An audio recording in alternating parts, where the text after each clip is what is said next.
Hello everyone, thank you for watching this session. My name is Vincent Dubois. I work at biomedion as a product owner and quality manager, and we are developing solutions to help pharma company to manage their data capture and data archiving according to the GxP regulations. The topic I would like to develop during this session is the long-term archiving in this highly regulated environment and all the different challenges that could represent from a technical and also for an accessibility point of view.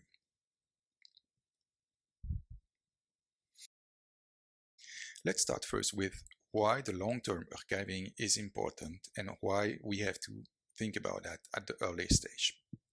The first thing is that you need it for to present the data if requested during an audit. So inspectors need to have read-only data, so protected of any change. They must be readable, of course, and they must be as well accessible on time. So you need to keep your data in a non-modifiable state, and you should be able to present it as soon as you have the request from the inspectors.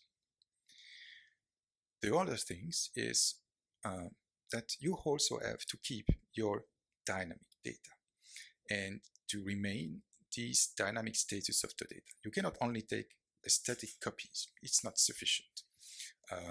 That's clearly mentioned in the regulations. So it means that you still need to be able to do some calculation, do some queries, keep the different versions of your data available also in the archived state. And the last thing, why we have to think about long-term archiving is also because the archives enable reuse. It means that we have to also to preserve the context and the sources of the data. Meaning also all the complete metadata, where the data is coming from, what the user did with this data, and so any future user, when they find the data, they need to understand and being able to reuse the information.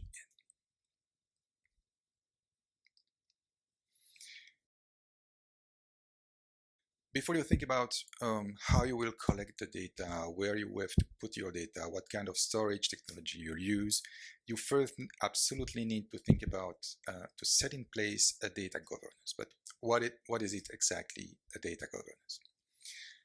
First, you have to think about how you will implement this data governance. Choose a model which is fitting with what you want to do, perhaps also considering the structure of your company. If you are a small, medium, or a very big company, it will not be the same kind of data governance. But set in place the basis according to the size of your company.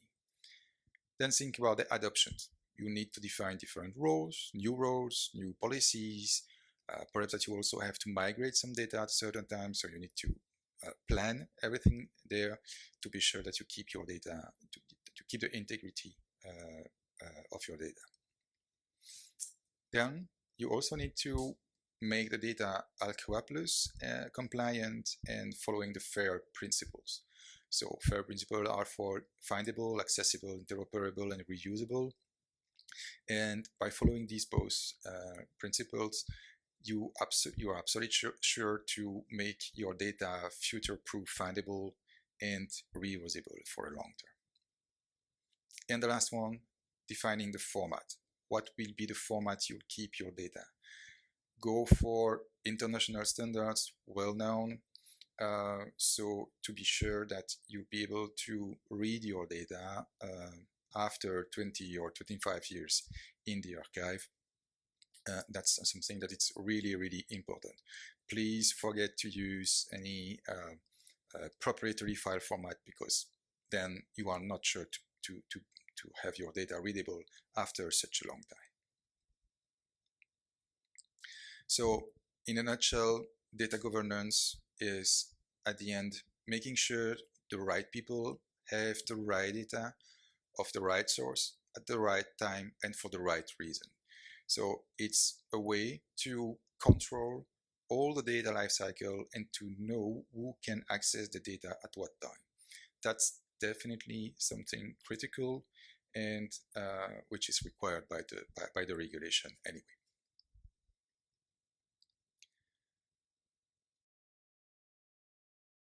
Of course, you'll meet some challenges during the implementation of such data governance, for sure. The most important should be first, snapshot is completely different than archive. So if you think about only just taking a picture of your data, the status of your data, you lose audit trail and query capabilities. So definitely it needs to be taken in account because you need to keep this full traceability around your data. As I said previously, vendors lock in and missing exit plans. When I say that, it's especially about the proprietary file format, which is really a nightmare in terms of data governance because you are not sure that you'll be able to read your data in the long term. Because you'll need a specific software to open it in a specific version. Perhaps that you need as well a specific OS to use this software. So it makes the life a nightmare, really a nightmare about the long-term archiving.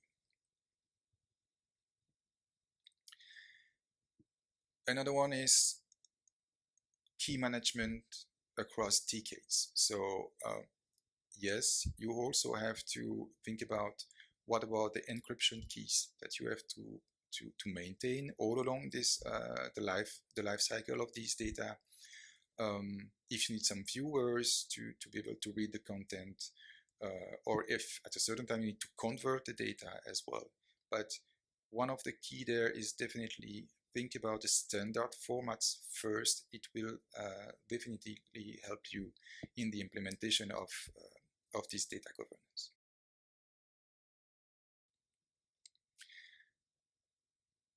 Another thing is being able to prove the integrity of the data after any kind of migration. When I say migration, it can just be a move from a source to a destination. Even if you keep the data in a dynamic format, you're still working on it. That doesn't matter. You absolutely need to be sure that the source and the destination are exactly the same. And the last one is balancing the costs versus the retrieval SLA. So you have to choose a storage matching the retrieval time commitments you have, and when you optimize the cost at the same time. So there are different kind of solutions. Perhaps that cloud is okay, perhaps that on-prem is better for you. It depends of your situation and also the depending of the resource that you have also to maintain these storage solution. For the next point, I would like just to briefly make the difference about backup and archiving. So backup is something that is used to restore the data in case of issue with machine, and you need to get your data back in a short term. But it is completely different than an archive, because archives is there to prove what has been done and what the intended use of the data at a certain time. Archiving is read-only. You also have all the metadata related to your data. You have the audit trail about what happens with your data. You have the data integrity check and the retrievability of this data. Archiving is all of these purposes at the same time. So Annex 11 draft requires that archive is read-only after process completion, you have to check some integrity when moving the data, and backups and archives are kept separately, physically and logically separately. So that's something really important. And when you retrieve your data from the archive storage, it must allow to search and sort or export the data, even if it's in the archive state. So it's clearly mentioned in the MHRA, backups don't replace long-term archiving.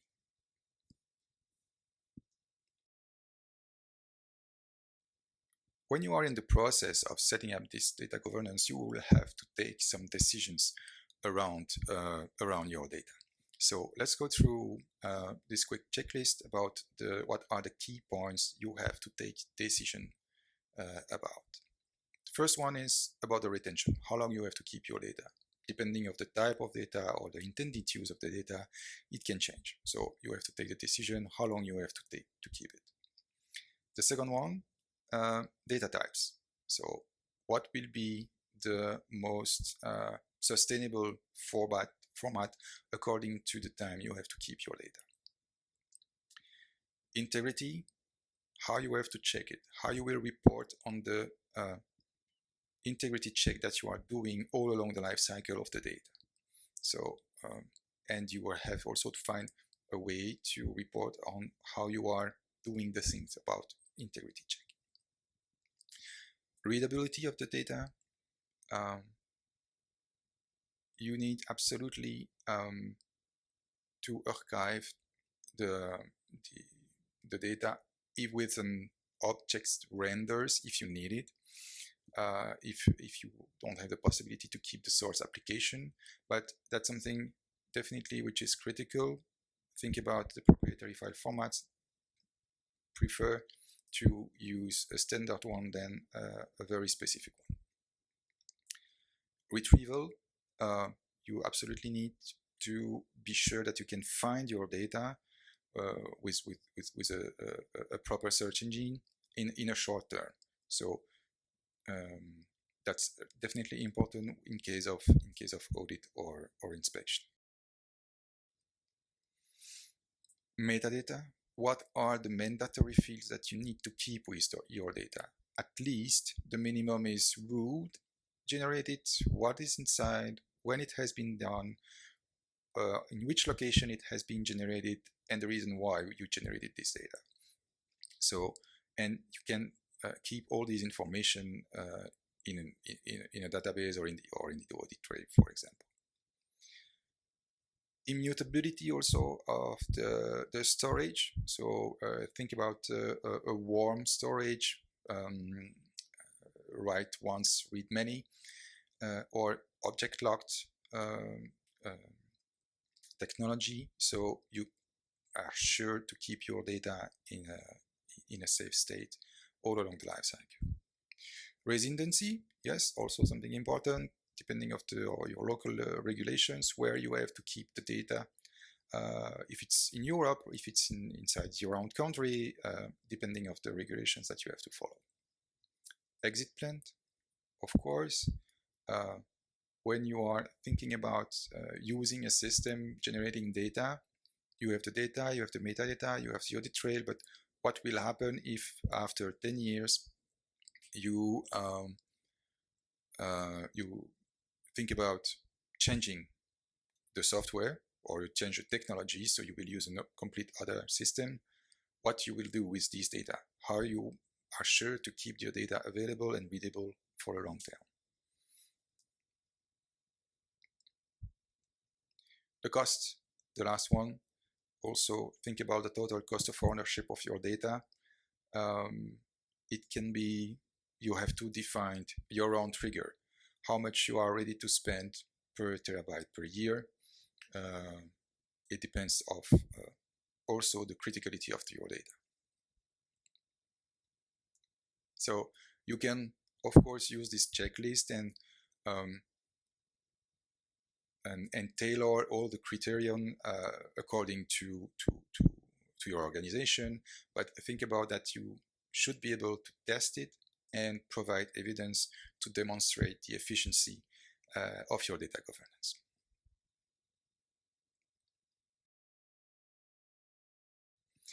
There are now different solutions for the storage. We can have on-prem, we can have full cloud solution or hybrid solution.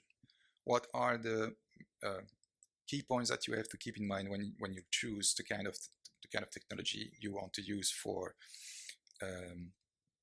the storage? Cloud, turnkey solution, immutability for warm storage solution. Everything is managed by a provider. Easy solution, but think about the download of the data. That could take time. That could be an extra cost.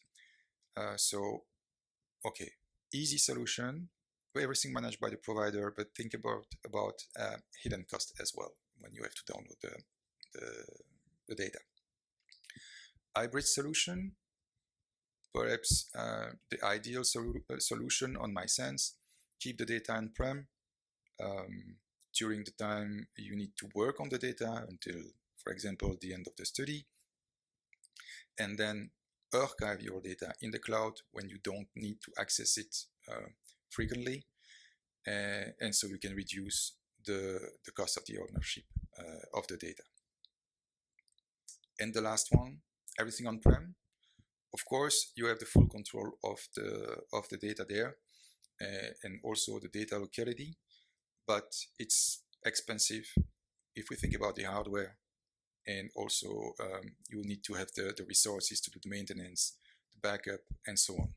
So yes, you have everything on-prem, directly accessible, but you have to consider the higher cost as well.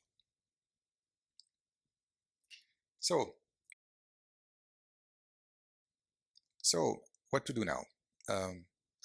Considering all the different points that we approach during this session, why not defining a plan for your next 90 days and build a proof of concept about setting up a data governance and a long-term archiving for your data. On my sense, it can be in 3 big steps. The first one is choose the preservation policies, how long you want to keep the data, what should be your data governance model, and what will be the file format that you want to use for the long-term archiving, thinking about the readability, especially for this one. Next one is choose the storage technology. Think about the immutability, warm storage, and absolutely separate the backups from the archives. That's definitely important. And make a test about document restore or document migration. Be sure that it's compatible with what you want to do. And the third step should be make a proof of concept with a certain type of data or specific equipment, export data, metadata, audit trail. Be sure that you have a checksum data integrity check.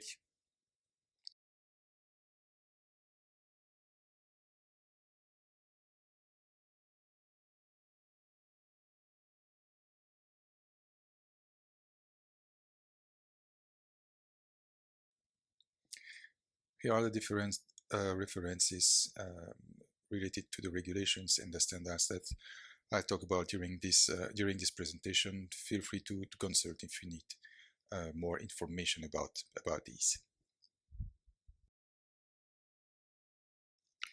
Thank you for watching this presentation. I hope that it was really helpful and interesting for you, and looking forward to hear about you if you want to know more about biomedion. Thanks everyone.